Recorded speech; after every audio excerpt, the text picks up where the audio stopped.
மறுநாள பொழுதது அதிகால வேலை ஆதிசக்தி பார்வதி ஆண்டவனை வரவழைத்து இப்படியாகவே இருவேர்களும் குலவிருந்து வரும்போது மறுநாள் பொழுது விடிந்தது அதிகாலை விடிந்து விட்டது ஆண்டவன் என்னைக்கும் போலவே அன்னைக்கும் படி இழக்க பயணம் வைத்தார் பார்த்தா பார்வதி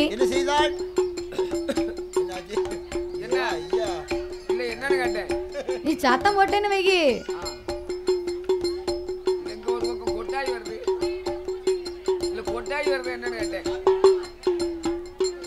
இங்க பாரு சத்தம் போட்டேன்னா தாத்தா தூக்கிட்டு போயிருவாரு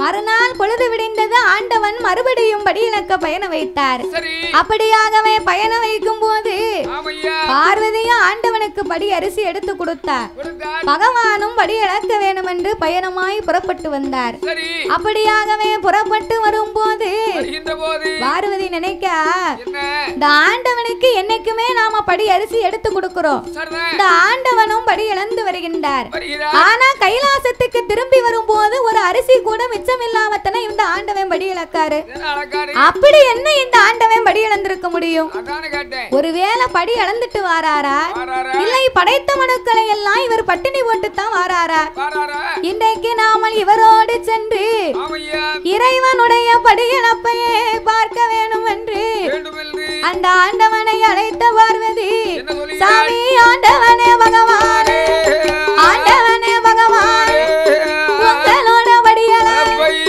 உமையவளும் பார்க்கவே பகவானோட படியளப்பை பார்வதி நாம் பார்க்கவே கடவுளோட படியளப்பை கடவுளோட படியளப்பை சாமி கண்ணன் தங்கை பார்க்க வேணும்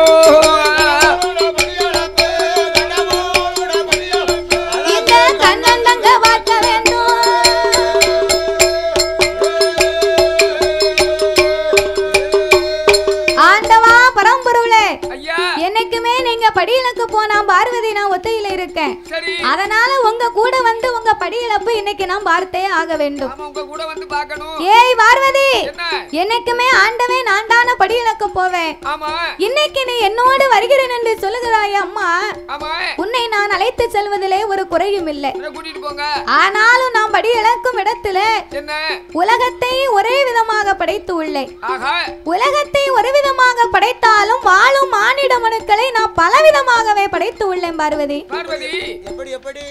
பல விதம்னு சொன்னா ஒருவரை கூனாக படைத்திருப்பேன் இன்னும் ஒருவரை குருடாக படைத்திருப்பேன் கூன் குருடு செவிடு பேடு நொண்டி மூக்கரை குழந்தை உள்ளவர்கள் குழந்தை இல்லாதவர்கள் ஒரு ஆளுக்கு இந்த உலகத்திலே பெரிய ஒரு வசதியை கொடுத்திருப்பேன் ஆனா அங்குதான் ஒரு குழந்தை செல்வம் இருக்காது இன்னும் ஒருவருக்கு குடிக்க உப்பில்லா கூழ் இருக்காது பார்வதி அடுத்த வேளை சாப்பாட்டுக்கும் வழி இருக்காது அவருக்கு ஒரு கோட்டை பொட்டப்புள்ள கொடுத்திருப்பேன் ஒரு கோட்டைனா 21 அப்ப கா கோட்டை அரை கோட்டை முக்கா கோட்டை முழு கோட்டி முழு கோட்டை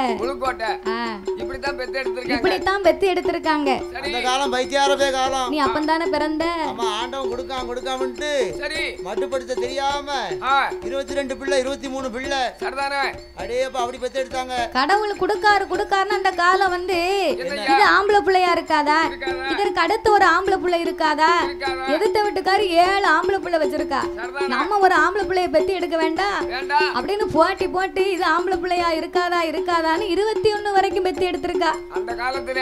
ஆமா சரி. அப்போ இந்த மருத்துவம் இல்ல, டாக்டர் கிடையாது, ஆஸ்பத்திரி எல்லாம் ரொம்ப இல்லவாரு. அப்ப மருத்துவம்னு சொன்னா ஊருக்கு ஒரு குடிமகா இருப்பான், அவ பேர் தான் மருத்துவம். அந்த அம்மா கைபிடிச்சு சொன்னானா கரெக்டா இருக்கும். வரும்போது பன்னர்வா கொண்டு வருவா. பன்னர்வா எதுக்கு ஒண்ணு அறுக்கவா? என்ன அறுக்கல, கொப்புல இருக்கிறதுக்கு. கொப்புல இருக்கவா? ஆமா சரிதானே. அந்த காலத்துல கரப்பிள்ளை பொட்டப்பிள்ளைய கட்டி கொடுத்து சரி பலகாப்பு போட்டு வீட்டுக்கு கூட்டு வந்துருப்பாங்க. இந்த வீட்டுல அம்மாவும் சரி அப்படி இப்படிமா இருப்பாங்க. சரிதானே. அப்படிதான் நடந்திருக்கு. அதாவது அந்த காலம் வந்து உண்மையாகவே அப்படி இருந்துச்சாம். பெற்ற தாயும் கர்ப்பமா இருப்பாளாம், கட்டி கொடுத்த தன் மகளும் கர்ப்பமா இருப்பாளாம். அப்ப அந்த காலம் உண்மையிலேயே அப்படி இருந்திருக்கு. அந்த காலத்துல தாத்தாவுக்கு 35-40 வயசு இருக்கும். சரி. அப்போ என்ன வெக்கப்படுது? என்ன வயசுல வெக்க வர வேண்டியதா உங்களுக்கு? 40 வயசு இருக்கும். சரி. 2 3 குழந்தைகளை பெற்றெடுத்தோம். ஆமா.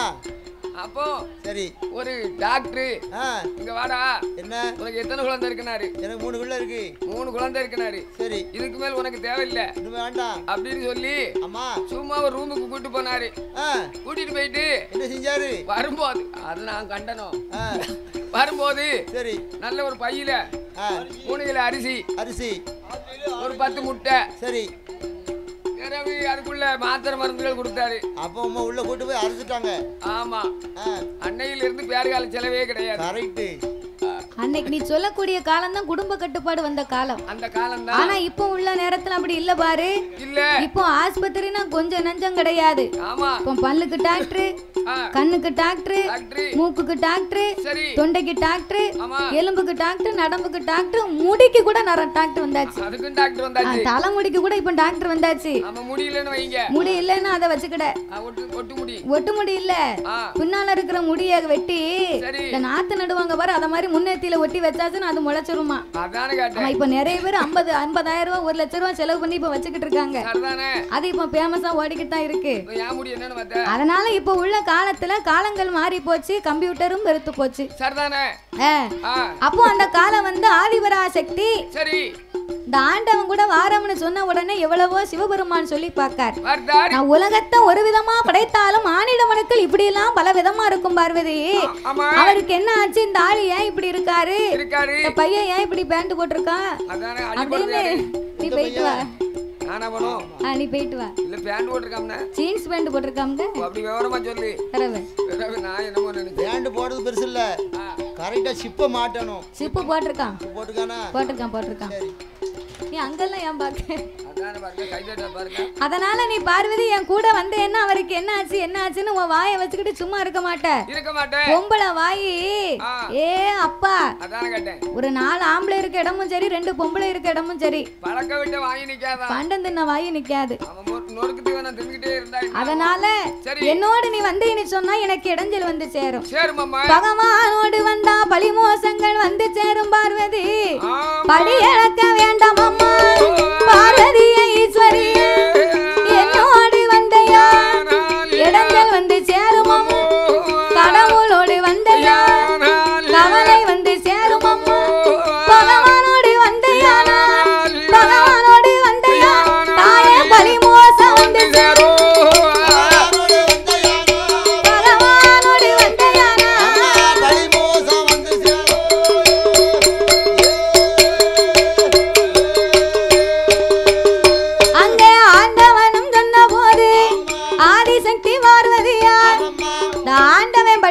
போனாலும் போட்டும், இவர் படி இழந்து விட்டு எப்படினாலும் இன்னைக்கு கைலாசத்துக்கு தானே இவர் திரும்பி வரணும். இவருடைய படியிழப்பு இன்னைக்கு நாமல் பரிசோதனை பார்க்காமல் விடக்கூடாது. மடியிலே கனவில்லைன்னு சொன்னா போற வழியில பயம் வேண்டாம். இவர் படியிழப்புல ஏதோ ஒரு குசங்குறை இருப்பதனாலதான பகவான் நாமளை அழைத்து கொண்டு போகவில்லை. 4000 ரூபாய் கொண்டு போனேன். 4000 ரூபாய் கொண்டு போகும்போது பதக்குச்சு. நம்ம அண்ணாச்சி புளியங்குடி அண்ணன், நீங்க பாதுகாப்பான ஆள் கூட தானே போனீங்க. அவர் வண்டியில கூட்டிட்டு போனாரு. சரி இங்க இருங்க, என்ன நீங்க என்ன கொண்டு போய் வீட்டுல விட்டுருங்க. ஆமா ஐயா உங்களை தான், என்ன கொண்டு போய் வீட்டுல விட்டுருங்க. சரி அப்படின்னு சொன்னேன். சரி போகும்போது வீட்டுல கொண்டு போய் விட்டுட்டு தான் போனாரு. அதனால ரூபா வந்து நம்மகிட்ட, அதனால ரூபா இருந்தா தான் பயப்படணும், ரூபா இல்லன்னா ஏன் பயப்பட போறோம்? அதானே கேட்டேன். அப்ப சிவபெருமானுடைய படியிழப்புல குறை இல்லன்னா நம்மள கூட்டிக்கிட்டு போவாரு. சரி, ஆகையினால் இந்த ஆண்டவனை பரிசோதனை பார்க்க வேணும் என்று அந்த பராசக்தி யாரை வரவழைத்தால் தெரியுமா? அந்த ஆதிசக்தி பார்வதியா, ஆதிசக்தி பார்வதியா விஸ்வகர்மாவ வரவழைத்தார். என் மகனே விஸ்வகர்மா, ஏப்பா என்னுடைய வார்த்தை நீ சித்திரமாய் செப்பு செய்து மகனே செப்பு செய்து சிறப்புடனே கொண்டு வாப்பா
சிவனுக்குள்ள இறைவனுக்கு தெரியாமல் ஏதாவது 2 உயிர்களை நாமல் பிடித்தடைக்க வேண்டும்.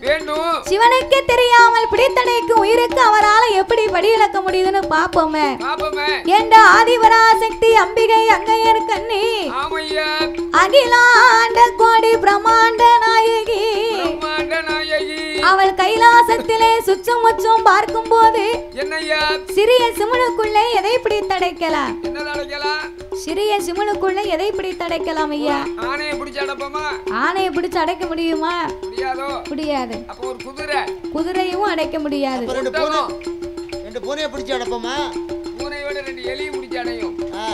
ஆனையும் அடைக்க முடியாது, குதிரையும் அடைக்க முடியாது, பூனையும் அடைக்க முடியாது. சிமிழ் இருப்பதோ ஒரு எலுமிச்சங்கனியின் வடிவம். அதற்குள்ள நம்ம ஆனையை பிடிச்சு அடைக்க முடியுமா ஐயா? அடைக்க முடியாது. அப்ப இந்த ஆதிபராசக்தி அங்கும் இங்குமாகவே பார்க்கின்ற போது அவள் 2 உயிர்களை கண்ணிலே கண்டார். அது என்ன உயிர் தெரியுமா? சிறு உயிரா சித்தரும்பு, சிறு உயிரா சித்தரும்பு சிவனுக்குள்ளே பிடித்தடைத்தாள். ஆனெரும்பும் பெண்ணெரும்பும் ஆதி சக்தி பிடித்தடைத்தாள். அதற்கு திருக்கோணானி பூட்டும் போட்டு சீனி பூட்டி மேலே போட்டு அதை முந்தான பட்டதில பொய்குலெல்லாம் முடிந்து கொண்டு எக்கலில சொருகிக் கொண்டு எப்போ சிவன் வருவார் என்று அங்கே வருவார் என்று எதிர்பார்த்திருப்பாளா? பார்வதி எதிர்பார்த்திருப்பாளா?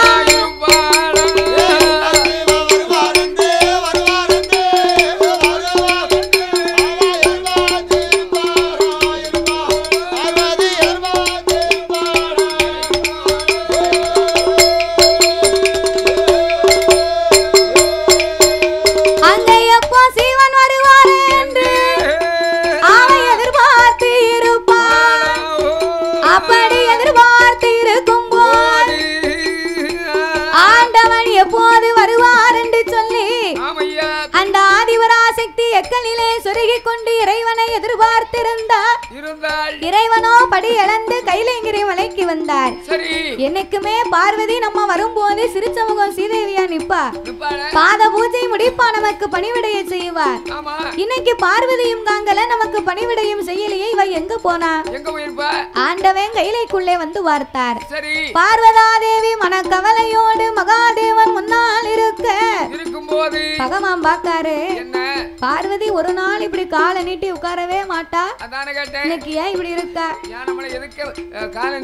என்று இறைவன் சிவபெருமான் பார்வதியை அழைத்து அடியேடி அம்மா பார்வதி என்னுடைய வார்த்தைகள் கவலை கொண்டே இருப்பதல்ல கண்ணன் தங்கை பார்வதி மௌனமாக இருப்பதல்ல மாயன் தங்கை சொல்லிடமோ கவலை கொண்டே இருப்பதல்ல கண்ணன் தங்கை சொல்லிடமோ என்ன மோசம் நடந்தூதம்மா நடந்தூதம்மா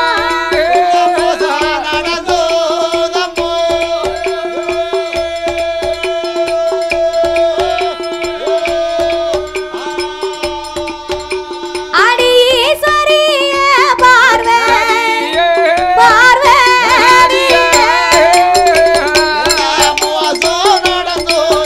உனக்கு நடந்தூதம்மா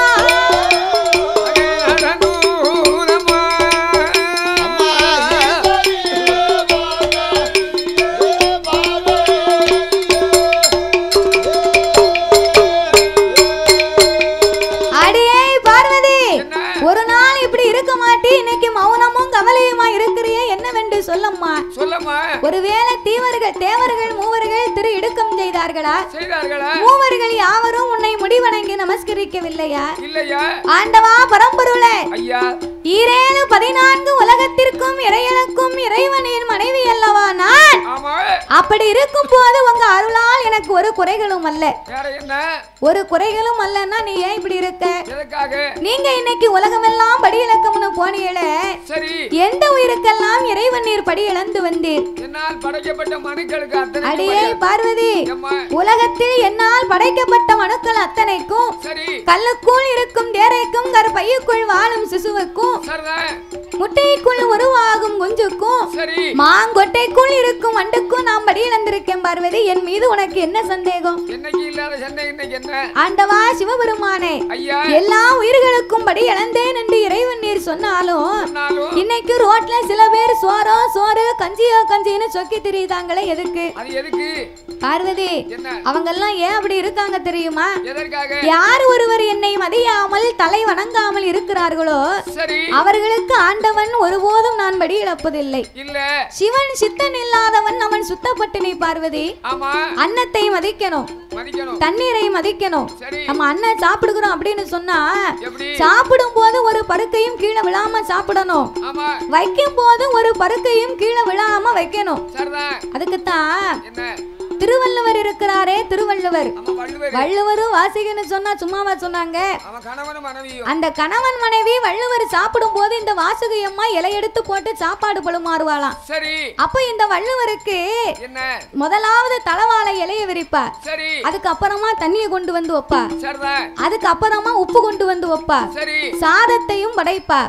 சாதத்தையும் படைத்து பக்கத்துல ஒரு சின்ன டம்ளர்ல தண்ணியை வச்சு இலையில ஒரு ஊசியை கொண்டு வந்து வைப்பாளாம். ஆமா, குண்டு ஊசி எதுக்கு? தொண்டையில உனக்கு ஆச்சி இடிப்பா. குண்டு ஊசி எதுக்குங்க? தொண்டையில இடிக்கவா. சாப்பாடு போகலன்னா உனக்கு வச்சு தள்ளணும் இல்ல. நான் சொல்லுவதை கேளு. அப்ப சாப்பாடு படைக்கும் போது அந்த அம்மா ஒரு குண்டு ஊசியும் கொண்டு வந்து அந்த இலையில வைப்பாளாம். அப்போ சில நாள் ஆச்சு, சில காலங்கள் ஆச்சு, அவர் சாப்பிட்டுக்கிட்டே இருக்காரு. அந்த குண்டு ஊசியை பயன்படுத்தவே இல்ல, கையில எடுக்கவும் இல்ல, தமிழ்ல இருக்க தண்ணியவும் தொட்டு பார்க்கல. அப்ப இந்த வாசுகி அம்மா கேட்டாளா, ஏய் அங்க வாங்க, நான் இத்தனை வருடமா உங்க கூட மனைவியா இருந்து உங்களுக்கு நான் அன்னம் பருமாறினேன். நான் பருமாறும் போதெல்லாம் உங்களுக்கு குண்டு ஊசி வச்சேன், ஒரு கிளாஸ்ல தண்ணி வச்சிருக்கேன். ஆனா இந்த குண்டு ஊசியை நீங்க தொட்டே பார்க்கலையே, எதுக்கு நீங்க வச்சிருக்கீங்க அப்படின்னு கேட்டாளாம். அப்ப இந்த வள்ளுவர் சொன்னாரா, அம்மா ஏ வாசுகி, எனக்கு நீ அன்னம் படைக்கும் போது நீ சாதத்தை கீழே சிந்தல, நானும் சாப்பிடும் போது ஒரு சாதத்தை கூட கீழே போடல, அதை மீறி ஒரு பருக்க கீழே விழுந்தா அந்த குண்டு ஊசியை வச்சு அந்த சாதத்தை குத்தி தண்ணியில முக்கி சாப்பிட தாண்டி இந்த நான் ஊசியை வச்சேன் அப்படின்னாரா. அப்ப அவர் அன்னத்துக்கு எவ்வளவு மதிப்பு கொடுத்திருந்தா அந்த அம்மாலும் அப்படி மதிப்பா நடந்திருப்பா. அதுக்குத்தான் வள்ளுவனும் வாசிக்கும் போல் வாழணும்னு சொல்லுகிறாங்க. இப்ப நம்ம வீட்டுல பாத்தீங்கன்னா சாப்பாடு வைப்பா, சாப்பாடு வச்சான்னு சொன்னா சாப்பாடு இப்ப அப்படியா வருது? நீ நல்ல முறையில போய் உட்கார்ந்தானா நல்ல முறையில வரும். அவன் வரும்போது போகும்போது மாப்பிள்ளையா போறான், வரும்போது எப்படி வராம்னு யாருக்குமே தெரியல. 8 அடி ரோட்ட 16 அடி அளக்கான். அவன் 8 அடி ரோட்ட 16 அடி அளப்பாரு. போகும்போது வெள்ளை வேட்டி தான், வெள்ளை சட்டை தான். 10 ரூபாய் வச்சா 20 ரூபாய் மாதிரி தெரியும் சட்டை, அப்படி சட்டை, நைசான சட்டை. அவன் மேல ஒரு துண்டு பாத்துக்கோ. வரும்போது அவர் உடுத்திருக்காரு பாரு வேட்டி, வேட்டி எவுத்து போய் தலையில கட்டியிருப்பாரு தலப்பா. அப்ப நாக்காடுல ஓடியாரும். நாக்காடு ஓடியாருமா. என்னஞ்சாரு? அவர் டயர் போட்டிருக்காரு. போட்டிருந்தாரோ? அவர் வேட்டி எவுத்து தலையில கட்டியிருக்காரு, போட்டிருக்காரு பாரு மே சட்டை.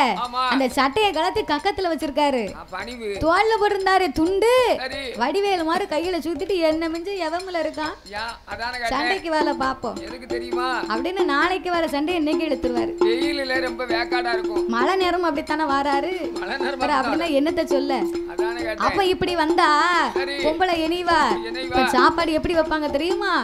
அந்த அம்மா அடுப்பங்கரையில நிப்பா, இவர் வாசல்ல உட்கார்ந்து இருப்பாரு. எனக்கு சாப்பாடு வச்சு தான் உடனே இவளுக்கு வரும்பாரு கோவம். அடுப்பங்கரையில நின்னுகிட்டு சாப்பாடை வச்சு தட்டு லிப்ட்ல வர்ற அங்க இருந்து, அது வந்து டைல்ஸ் போட்ட வீடு பாரு, லிப்ட்ல வர்றத மாதிரி அவன் அங்க இருந்து இப்படி அனுப்பி வைப்பா. கோவம் வந்துரும். இந்த ஐயா மினிபச மடிச்சத மாதிரி கையை நீட்டி மறிச்சிருவாரு. கையை நீட்டி மறிச்சு அந்த சாப்பாடை வாங்கி இப்ப சாப்பிடணும். ஆனா அப்பா அப்படி இல்ல, என்ன நீ ரசமா வச்சிருக்க, நல்ல முறையா இருந்தா நல்ல முறையா பாப்பா. யூ ரெஸ்பெக்ட் டேக் ரெஸ்பெக்ட், மதிப்பை கொடுத்து மதிப்பை வாங்கணும். இங்கிலீஷ் பேசியோ? ஆமா பிறகு சாத்தா இங்கிலீஷ் பேசணும்னு வை. நீ தலைகீழ படிச்சவ, இன்னைக்கு எனக்கு முதல் அப்போ அதனால பார்வதி அன்னத்தை யார் ஒருவர் மதிக்காமல் இருக்கிறார்களோ அவர்களுக்கு நான் ஒருபோதும் மதிப்பீடு கிடையாது, சாதத்தை கொடுப்பதும் கிடையாது. அதுக்குத்தான் இன்னைக்கு ரோட்ல சில பேர் சோற சோறு கஞ்சியோ கஞ்சின்னு சொல்லி தெரியுதாங்க. என்ன இப்படி உறக்கம் வருது? சேர்ல இருந்து கீழே விழுந்துடாதீங்க. உறுப்பு சேல நல்லா மினுங்குத, உறங்கலாமா இப்படி? அவ முதல்ல நான் வந்த உடனே ஆர்வமா அவ தான் கேட்டுக்கிட்டு இருந்தாவோ கதை. இப்ப தன்னாக்கல உறக்க வருது. அது சாப்பிட்ட சாப்பாடு அப்படி நம்ம வில்லு படிக்கிறது அவளுக்கு தாளாட்டத மாதிரி தெரியுது. அப்போ இந்த ஆதிவரா சக்திக்கு ஆண்டவனாகி சிவபெருமான் இப்படி வார்த்தைகளையே எடுத்து சொல்ல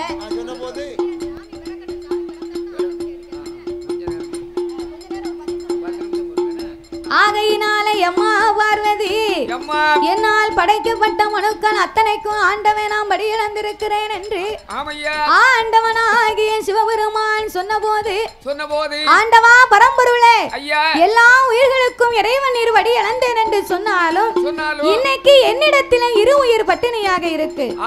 அடியே பார்வதி எனக்கு தெரியாமல் இரு உயிர் பட்டினியா இருக்கா அப்படின்னு சொன்னா உடனே அந்த உயிரை எடுத்துவா. ஆண்டவனும் தன்ன போது ஆண்டவனும் தன்ன போது ஆதிசக்தி பார்வதி அரணாருக்கு முன்னால் முந்தானைய உடைக்கா சிச்சு வில திறந்த போது ஆண்டவன் இவ்வளவு துணிச்சலா சொல்லுதார ஒருவேளை படி இழந்திருப்பாரோ இல்லை ஆண்டவன் படி இழந்திருக்க மாட்டாரோ. அப்படி என்ற ஆண்டவனுக்கு முன்னால அவன் முந்தானைய உடைக்கா சிச்சு வில திறந்த போது ஆணரும்பும் பெண்ணரும் ஆண்டவனார் அருளா தின்ன மட்டும் தின்னிருக்கு திங்க முடியாம வைத்திருக்கு உன்ன மட்டும் உன்னிருக்கு உன்ன முடியாம வைத்திருக்கு சுத்தி சுத்தி வருகுதையோ சொத்தனையும் பாக்குதையோ பார்த்தார் ஆண்டவனாகி சிவபெருமான் படுத்திருக்கக்கூடிய எறும்பு ரெண்டும் ஆணெரும்பும் பெண்ணெரும்பும் திங்கு மட்டும் தின்னிருக்கு திங்க முடியாம மிச்சம் வச்சிருக்கு. தின்னு மட்டும் தின்னிருக்கு திங்க முடியாமல் மீதம் வைத்து மிச்சம் உள்ள அரிசியை தலைக்கு வச்சு எறும்பு ரெண்டு ரெட்ன கால் போட்டு படுத்திருக்கு. பிறகு அப்பந்தான் ஆண்டவன் சொன்னார், ஏய் பார்வதி எனக்கு தெரியாம இரு உயிர் பட்டினியா இருக்குன்னு சொன்னியே இந்த எறும்பு ரெண்டையும் பாரு. அப்படி என்ற ஆண்டவன் சொன்ன போது சாமி ஆண்டவனே பகவான் ஆண்டவனே பகவான் ஆதிசக்தி செய்த அரணாறு ஒருக்கவே பார்வதி நான் செய்த பரம்பொருளே ஒருக்கவே ஈஸ்வரி நான் செய்த இறையோனே ஒருக்கவே பார்வதியும் சொன்ன போது பகவானை அது சொல்வார், ஏடி அம்மா பார்வதியே என்னுடைய வார்த்தையே கல்லுக்குள்ள இருந்தால் கடவுள் அறிய மாயமே சிவனுக்குள்ள இருந்தால் சிவன் அறிய மாயமே அறைக்குள்ள இருந்தாலும் அம்மா நாரன் அறிய மாயமே இந்த அரண் அறிய மாயமில்லை.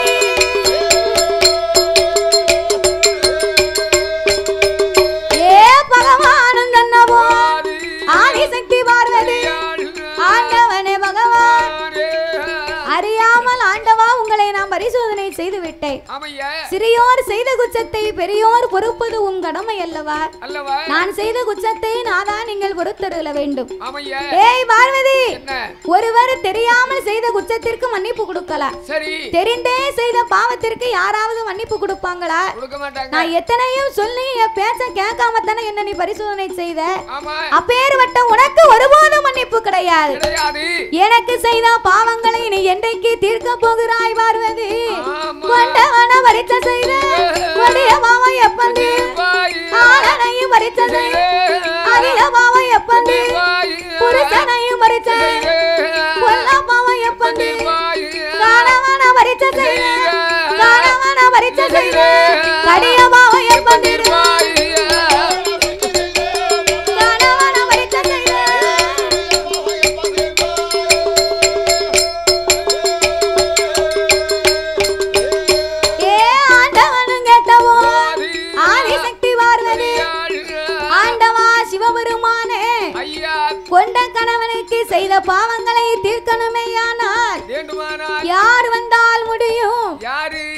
கட்டிய கணவனுக்கு செய்த பாவத்தை தீர்க்கணும்னா ஒரு கை குழந்தை இருந்தா தான் முடியும்.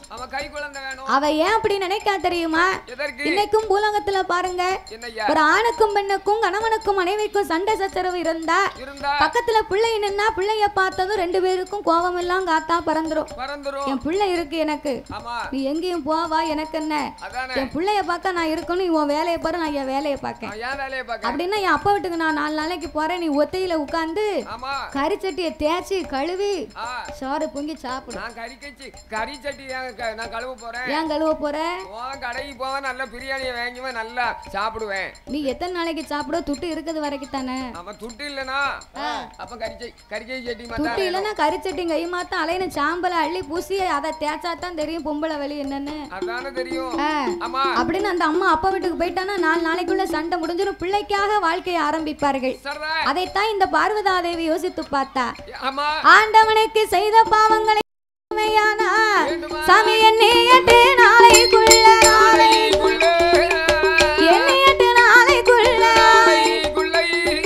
ஏந்தும் பிள்ளை எனக்கு வேணும், சாமி கொண்டவனை வரிச்ச செய்த கொடிய பாவம் தீர்ப்பதற்கு சாமி குழந்தை ஒண்ணு எனக்கு வேணும், ஆளனைத்தான் வரிச்ச செய்த அதிகமா வந்திருப்பதற்கு ஒரு ஆண் குழந்தை எனக்கு வேணும், அது எண்ணி 8 நாளைக்குள் ஏண்டும் பிள்ளை எனக்கு வேணும், நான் அடியில் வைத்து விளையாட என் மதலை ஒன்று எனக்கு வேணும், சாமி கொஞ்சி நானும் விளையாட ஒரு குழந்தை ஒன்று எனக்கு வேணும், நான் சிரித்து விளையாட சிசுவு ஒன்று எனக்கு வேணும், ஆளனில் ஆண் குழந்தை அரணாரை கொடுக்க வேணும், மன்னனில் மடி குழந்தை என் மறையோனை கொடுக்க வேண்டும், புருஷனில் புத்திரா பூமானை கொடுக்க வேண்டும். பார்வதியும் கேட்ட போது ஆதி பகவானும் ஏது சொல்வார்.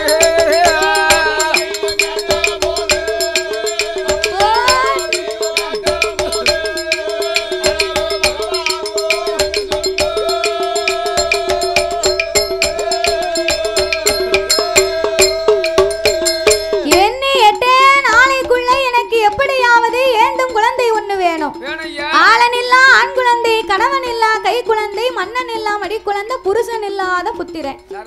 பார்வதி 8 நாளைக்குள்ள ஆளனில்லா ஆண் குழந்தை கேட்க உனக்கு நான் எப்படி கொடுக்க முடியும்? ஏற்கனவே உனக்கு நான் 2 குழந்தைகளை கொடுத்திருக்கிறேன் பார்வதி. அது மூத்த மகன் கணபதி, தாய முதல் பிள்ளைய உனக்கு தந்த அந்த நல்ல கணபதி அவன் உன் பேச்ச கேட்கலையா, அவன் என் பேச்ச கேட்கலையா, தாயினோட குணத்தை போல தலைமகனும் பெண்ணும் கேட்டு அவன சந்தியில போய மூத்த மகன் கணபதிய முதல் பிள்ளையா நான் உனக்கு கொடுத்தேன் பார்வதி. அந்த பிள்ளை உன் பேச்ச கேட்டானா என் பேச்ச கேட்டானா? போயும் உன் குணத்தை மாறி தாயின் குணத்தை மாறி தலைமகன் பெண்ணும் கேட்டு பூலோகத்துல சந்தி சந்தியா போய் உட்கார்ந்துருக்கா. தாய போல பெண்ணுனா தாயின் அழகை போல அல்ல, தாயினுடைய குணத்தை போல. பெண்ணுக்கு 4 வகை குணம் உண்டு, அச்சம், மடம், நாணம், பகிர்ப்பு. இம்மூன்று 4 குணம் படைத்த பெண்ணு வேணும்னு சொல்ல அது தாய்க்கு மட்டும்தான் இருக்கும். தாய்க்கு நிகரா இந்த உலகத்துல யாரும் இருக்க முடியுமா? இருக்க முடியாது.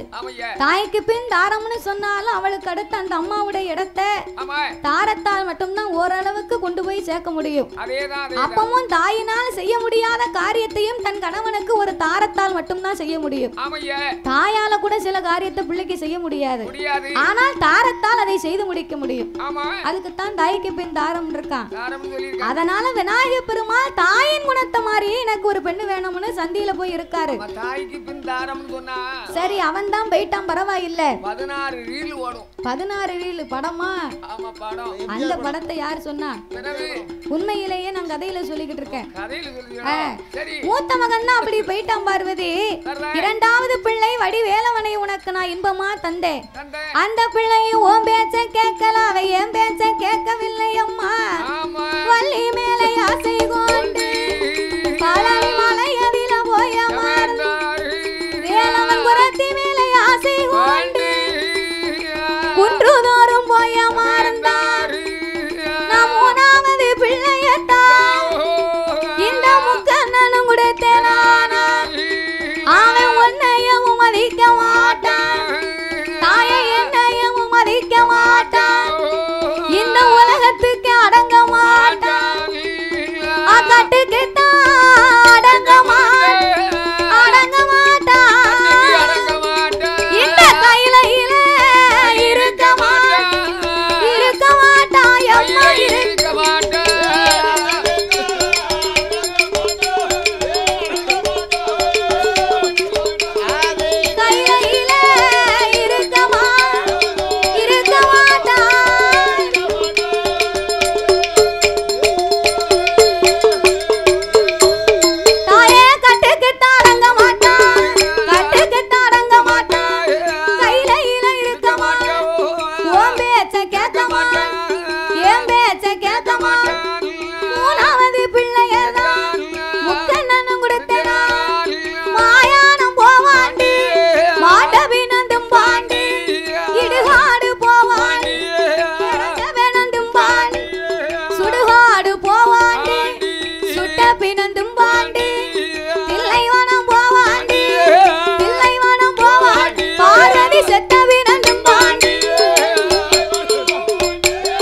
மாயானம் போவான் அவன் மாட்டு வினங்களை தின்பான் பார்வதி.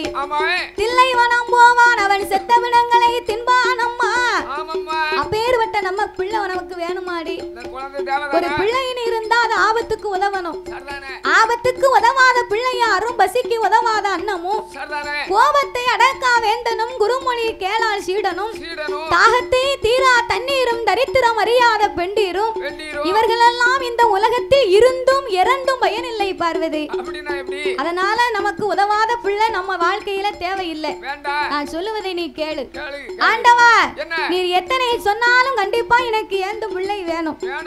ஆண்டவே பிள்ளை வரம் இல்லைங்கிறார். பார்வதி எனக்கு அந்த பிள்ளை மூணாவது பிள்ளை வரம் தான் வேணும்ங்கிறார். அப்ப இருவேர்களுக்கும் கைலாசத்திலே தர்க்கங்கள் நடக்கும் போது அந்த வேளையிலே கைலாசத்திற்கு யார் வருகிறார்கள்? இதோ நாமலை எல்லாம் சுமந்து கொண்டிருக்கிறாளே. பொறுமையிலே சிறந்தவா அந்த அம்மா பூமாதேவி கைலாசம் வாரா. பொறுமையிலே சிறந்தவா பூமாதேவின்னு நம்ம சொல்லுகிறோம். அந்த அம்மா ஏன் பொறுமையா இருக்கா தெரியுமா? ஏ மனுஷங்களா, நீ எவ்வளவு ஆடணுமோ ஆடு, என்ன அட்டகாசம் செய்யணுமோ நடத்து. ஆனா என்றைக்கும் ஒரு காலத்துல மாண்டு நீ மடிந்தேன்னு சொன்னா உன்னை நான் தானே திங்க போறேன், நான் தானே மண்ணு தான் திங்க போறேன், மண்ணு நான் தான் திங்க போறேன் அப்படின்னு அந்த அம்மா அதுக்கு தான் காத்துக்கிட்டு இருக்கா. அதுக்கு தான் பொறுமையா இருக்கா. வேற எதுக்கு நினைச்ச? அதானே கேட்டேன். அதனால கொஞ்சம் யோசனை பண்ணி உலகத்துல வாழணும். ஆமா கண்டிப்பா யோசனை வேணும்ல. பொறுமையிலே சிறந்தவா பூமாதேவி கைலாசம் வந்து ஆண்டவா பரம்பொருளே ஐயா உலகம் என்று சொன்னா எப்படி இருக்க வேண்டும்? எப்படி இருக்கணும்? வாழ்வும் இருக்கும் தாழ்வும் இருக்கும், இன்பமும் இருக்கும் துன்பமும் இருக்கும், கஷ்டமும் இருக்கும் கவலையும் இருக்கும், நஷ்டமும் இருக்கும் லாபமும் இருக்கும். அப்போ ஒரு மனிதனுக்கு பிறப்புன்னு ஒண்ணு இருந்தா இறப்புன்னு ஒண்ணு கண்டிப்பா இருக்கணும் இல்லையா? அன்று ஆண்டவன் படைத்த உலகத்துல மக்களுக்கு பிறப்பை தவிர யாவருக்கும் இறப்பு என்பதே கிடையாதான். பிறப்பை தவிர இறப்பில்லைன்னு சொன்னா 100 வருடம் 200 வருடம் 300 வருடம் ஆண்டு அனுபவித்த ஆவி அடங்கி ஒடுங்கி கூன் குறுகி குறுக்கெல்லாம் உள்முளைத்து உள்ளி பிடிக்க சதை இல்லாம தோலுக்கும் எலும்புக்கும் தொந்தம் இல்லாம காடு வாவாங்கும் வீடு போப்போங்கும் கட்டம் உனக்கு எனக்குன்னு அடிபிடி அணிக்கு அப்படி ஒரு காலம். 6 மாத பிள்ளை மாதிரி இருப்பாங்களாம். 400 வருஷம் ஒரு உடல் இருந்தா அந்த உடல் என்னத்துக்காகும்? கண்ணு மட்டும்தான் முழிச்சுக்கிட்டு இருக்கும். அதுக்குத்தான் அந்த காலம் வீட்டுக்கு வீடு மாடா குழி போட்டு கட்டுவாங்களாம். மாடா குழி இப்ப எந்த வீட்டுல இருக்கு? ஒரு வீட்லயுமே கிடையாது. சோர்கேஸ் இருக்கா? என்னது தெரியல. அது அலமாரி. மாடாக்குழின்னு சொன்னா வீட்டுக்கு வராளே ஒரு மாவாட்டி. மருமக அவ வந்தாத்தான் மாவாட்டி என்னத்தையும் தோசையை சுடுவா, இட்லி அவிப்பா. இட்லி அவிக்காம அப்புறம் சுடையா செய்வாங்க. அதானே உனக்கு புத்தி இல்ல. நீ சரியா சாப்பிட்டனா தானே உனக்கு புத்தி இருக்கும். இட்லி யாராவது சுடுவாங்களா ஐயா? இட்லியை சுட்டு தோசையை அவிச்சு சாப்பிடுவாங்களாம். எங்க வீட்ல அப்படித்தான் செய்வா. அப்படியா? அப்ப வீட்டுக்கு வரக்கூடிய மருமக ஒரு நன்மதின்மையில அந்த வீட்டை தரைய முழுக்குனாங்க அப்படின்னா அந்த காலம் வந்து எல்லாமே கூரை வீடு. கூரை வீடு இருந்திருக்கு, ஓட்டு வீடு இருந்திருக்கு. அப்போ நன்மதின்மைன்னு சொன்னா சாணி தரைதான், சாணியால தரைய மெழுகுவாங்களாம். அப்ப சாணி தரைய மெழுகும் போது அந்த தரை காய்தது வரைக்கும் அவங்க வெளியே போங்கன்னு சொல்ல முடியாது, அவங்களால போகவும் முடியாது. அதனால மாமனாரையும் மாமியாலையும் தாய் தகப்பனாகவே நினைத்து அந்த மருமகா மாடாக்குழிக்குள்ள தூக்கி வச்சுக்கிடுவாளாம். அந்த தரை காஞ்சதுக்கு பிறகு டைம் இல்ல, அந்த தரை காஞ்சதுக்கு பிறகு மாமியாலையும் மாமனாரையும் வெளியில தூக்கி வைப்பாளாம். நல்ல மருமகளா இருந்தா தூக்கி வைப்பா, பிறகு வெளியே இறக்குவா. உன்னைய மாதிரி ஒரு மாதிரி அகம் பிடிச்சவ வந்தான்னா அவ இனிவா ஒரு உலமுடிய வாங்கி ஒரு பானையும் வாங்கி வீட்டுக்குள்ளே குழிய தோண்டி உள்ள வச்சிருவா. நீங்க பாட்டுக்கு இருங்க, பூமிக்கும் சோத்துக்கும் பாரத்துக்கும் வினையுமா வரைக்கிய எப்ப பார்த்தாலும் முன்னு முன்னு முன்னு முன்னு என்னத்தான் பேசுவாளா கிளவி அப்படின்னு வீட்டுக்குள்ளே குழிய தோண்டி இறக்கிடுவா. எத்தனை பேருக்கு வருது? இவளுக்கு வர மாட்டுக்க. என்னது எத்த உங்களுக்கு பென்ஷன் வருதான்னு கேட்டேன். அப்படியா? அவ சாவத்தான் சொல்லுவா. மாமியா கேட்ட உடனே பென்ஷன் எல்லாருக்கும் வருது, உங்களுக்கு வருதா அப்படின்னு கேப்பா. அப்போ அத மாதிரி உலகத்துல மக்களுக்கு பிறப்பை தவிர யாவருக்கும் இறப்பு என்பதே இல்லை. உலகத்தில் உள்ள மக்கள் எல்லாம் பிறந்து பிறந்து இந்த உலகத்தில் இருக்க இருக்க எனக்கு உயிர் சுமை அதிகமாகி போச்சு. அதனால எனக்கு நீங்க இப்பமே கொஞ்சம் உயிர் சுமையை குறைச்சுத்தாங்க. மேலை இசை கலைஞர்கள் எங்க இருந்தாலும் உடனடியாக ஆலயத்துக்கு வர வேண்டும் என்று கேட்டுக்கொள்ளப்படுகிறார்கள். மேலை இசை கலைஞர்கள் எங்க இருந்தாலும் உடனடியாக ஆலயத்துக்கு வர வேண்டும் என்று கேட்டுக்கொள்ளப்படுகிறார்கள். ஆகையினா எனக்கு உயிர் சுமைகளை குறைக்க வேண்டும் என்று சொன்னபோது ஆண்டவன் வள்ளுவரை வரவழைத்து, ஐயா வள்ளுவரே, பூலோகத்தில் சென்று பூமாதேவிக்காக நீர் ஒரு குறை ஓசை அடிக்கணும். பூவிருக்க பிஞ்சு இருக்க காய் இருக்க கனி இருக்க, கனியிலே கனிந்த கனி மட்டும் பழுத்து தரணும்னு நீர் குறை ஓசை அடிச்சுட்டு வரோம். பூவு பிஞ்சுன்னா பூவுனா பிறந்த 40 நாள் கற்பம், பிஞ்சுனா பிறந்த குழந்தை. பூவுன்னு சொன்னா ஒரு 40 நாள் கற்பம், பிஞ்சின்னு சொன்னா பிறந்த குழந்தை, காயினா அங்கும் இல்லாம இங்கும் இல்லாம நடுத்தரவாதி, கனின்னு சொன்னா உன்ன மாதிரி கனியிலே கனிந்த கனி கட்டக்காரர் மாதிரி அது மட்டும் பழுத்து தரணும்னு பறையோசை அடிக்க சொல்ல தெய்வத்திரு வள்ளுவராகப்பட்டவர் பூலோகத்திலே வந்திறங்கும் போது மூ உலக சஞ்சாரி நாரத மகாமுனிவர் பார்த்தார். கோபம் வந்தாத்தா இவர் நல்லா பறை ஓசையை வாங்கி அடிப்பாரு அப்படின்னு சின்ன பிள்ளைகளை கூப்பிட்டு கல்லும் கட்டியுமா எடுத்து எரிய சொன்னார். அவர் ஒரு கிறுக்கன், அவர் ஒரு மெண்டலு, அவர் ஒரு லூசு, அவர் ஒரு கோட்டி, அது ஒரு பைத்தியம், பூலகத்தை விட்டு நீங்க அடிச்சு விரட்டுங்க அப்படின்னு உடனே சின்ன பிள்ளைகள் கல்லும் கட்டியுமாகவே எடுத்து எரிய ஆரம்பிக்க வள்ளுவருக்கும் அடித்த அடி மேல் பொறுக்க முடியாமல் நாவு தடுமாறி பறை ஓசையை மாத்தி அடித்தார். அவர் எப்படி அடித்தார் தெரியுமா? பூவோதிர பிஞ்சோதிர பூவோதிர பிஞ்சோதிர காய் உதிர கனி உதிர அத உதிர்க நல்ல உதிர்க ரெண்டு உதிர்க உதிர்க ரெண்டு வள்ளுவர் பறை ஓசை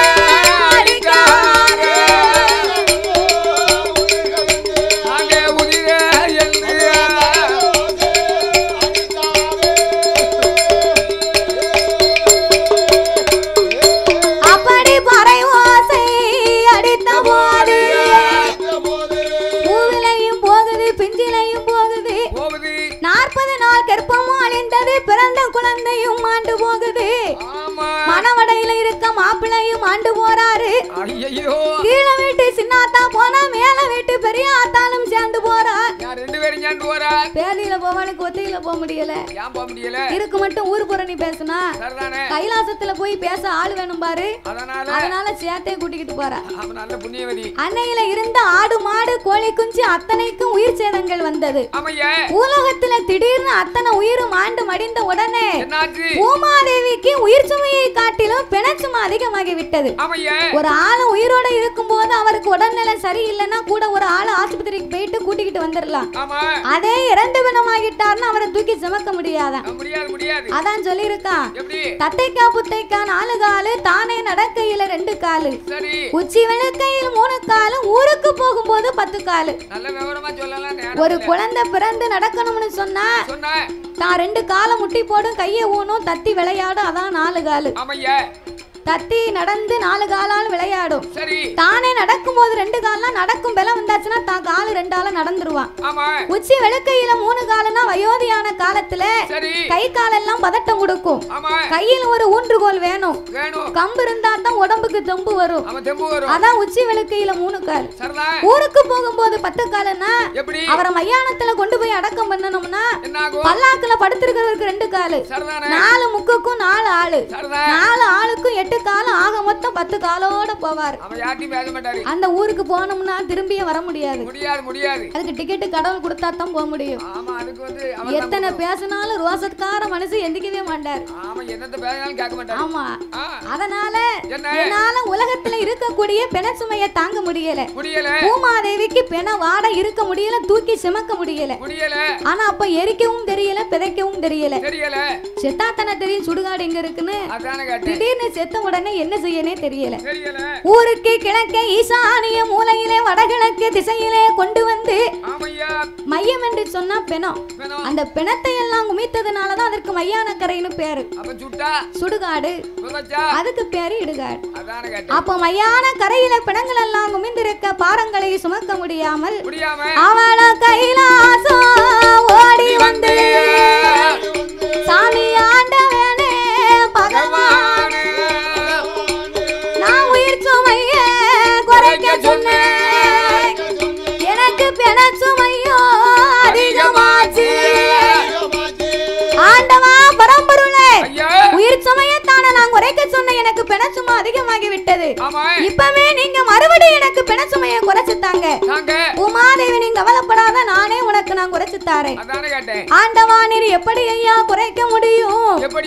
நாளை ஒரு காலத்தில் நானே ஒரு பிள்ளையாகவே பிறந்து தாய பிள்ளையாக உலகில் பிறக்க போறேன், பிள்ளையாக உலகில் பிறக்க போறேன். ஓ பிண சுமைய உனக்கு குறைத்து தாரேன், எம்மா மதலையாக உலகில் பிறக்க போறேன். ஓ மாயான சுருதிய காத்து தாரேன், ஏ சுடலையாக வந்து பிறக்க போறேன், ஏய் பிறக்க போறேன். ஓ சுடுகாட்ட உனக்கு காத்து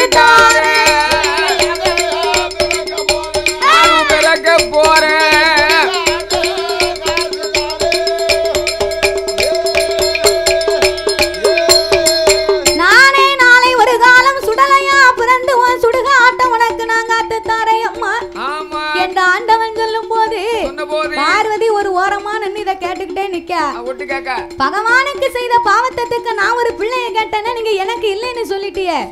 பூமாதேவிக்காக நீரே உலகத்துல போய் ஒரு அவதாரம் சொல்லுதவனு செய்திகளை உம்மை நான் சும்மா விட மாட்டேன். உலகத்தில் எங்கெங்க நீர் பிள்ளையா பிறந்தாலும் அங்கங்க உமக்கு தாய்க்கு தாயா நான் வந்து பிறக்கத்தான் போறேன். பார்வதி நீ எப்படி பிறக்க போற? சாமி பிள்ளையாக பிறந்திரானா, பேச்சியாக வந்து நாம் பிறப்பேன், மதலையாக உலகில் பிறந்திரானா, மாயான பேச்சியா நாம் பிறப்பேன், சுடலையாக வந்து பிறந்திரானா, நீங்க பிறந்திரானா, சுடுகாட்டு பேச்சியா நாம் பிறப்பேன்.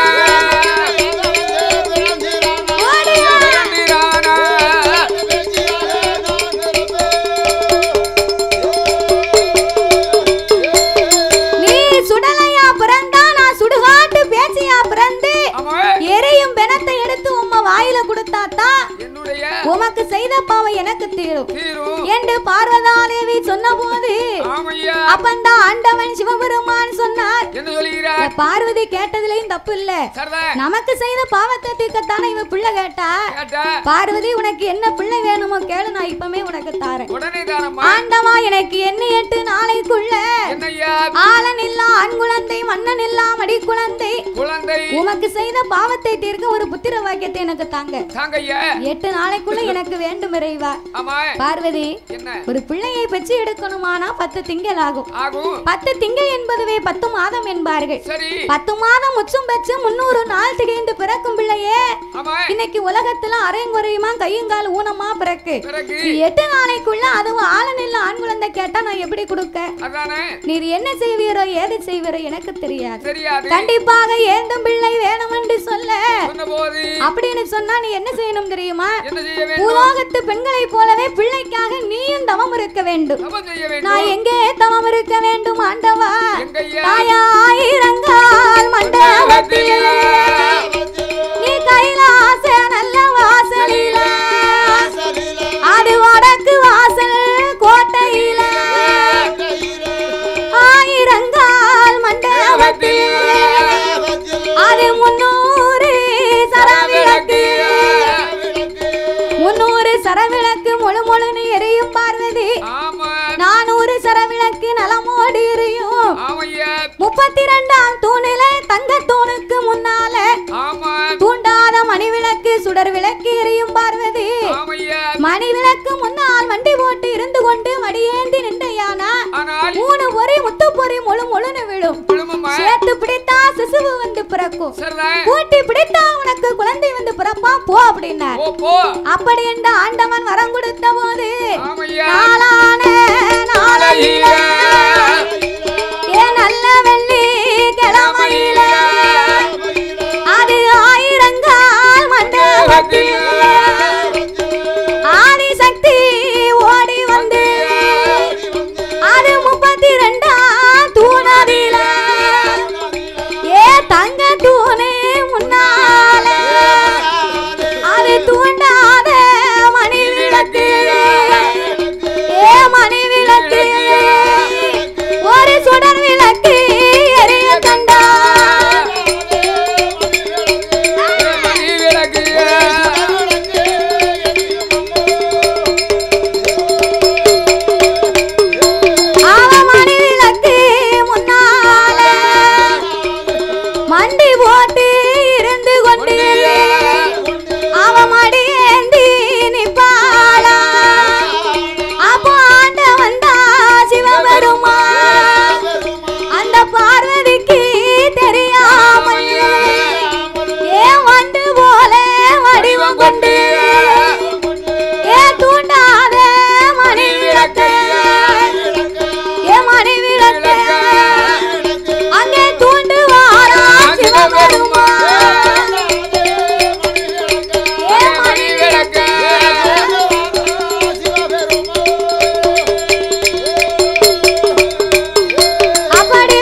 கொடுத்தார். நான் பிள்ளையா பிறந்தா பார்வதி பேச்சியா பிறப்போம்னு வாக்கு கொடுத்தார்.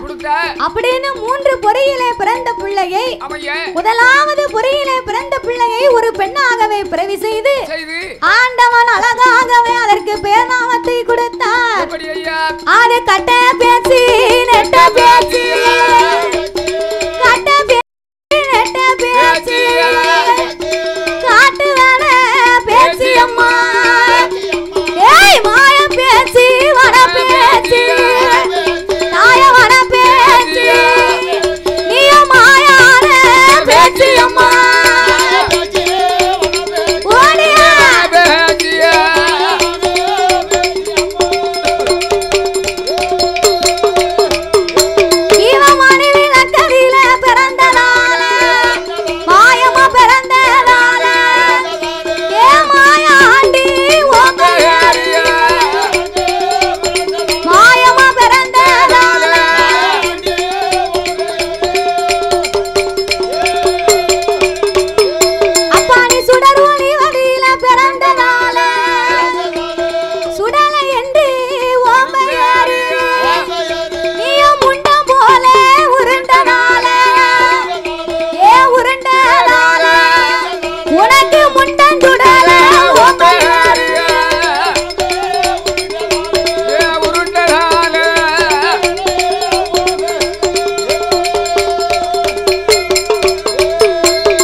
நண்பர்களே அதே மாதிரி சாரல் டிவியை எல்லாருமே லைக் பண்ணுங்கள், ஷேர் பண்ணுங்கள், சப்ஸ்கிரைப் பண்ணுங்கள், பெல் பட்டனை கண்டிப்பாக அமைக்கிருங்க. அப்போ தான் அவங்க பொருடைய எல்லா நிகழ்ச்சியும் நம்மளை வந்து சேரும்.